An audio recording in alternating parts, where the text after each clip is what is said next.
So I got a little bit of pushback on my MLB video, and some people made some fair points that I want to address honestly. Um, I said that the players were coerced into wearing pride gear. It may have been too strong a wording. They did have the option to wear their normal caps to the game.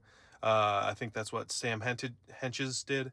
And you could make the case still that providing pride caps to an entire team and then making someone opt out is coercion, but maybe that was a little too strong. So I'll take the hit, and I was wrong on that. They could have opted to just wear their normal caps.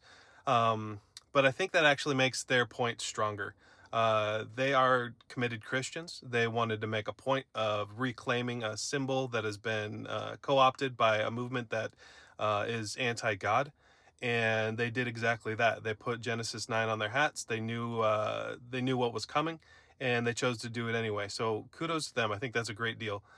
The coercion was never really my main point. My main point was the fact that there's a double standard going on in the MLB, where some messages are put forward or celebrated, and others, especially if they're biblical or Christian, are warned against. Um, that's what happened with BLM. There were social justice slogans that got approved on cleats. Back in 2021, players wrote 51 on their caps. That was to honor a teammate. And my point is not whether or not I agree with the message behind it. I think it's a beautiful thing to honor a teammate, but my point is the inconsistency in enforcing a uniform policy. When it's something that the MLB agrees with, the rules get waived. But when it's something that they disagree with, like Christianity, then all of a sudden we need to issue warnings. Um, and the situation has evolved a little bit too. There is now a Florida AG who's looking into the situation, um, and they're all using the same word, discrimination, which I agree with.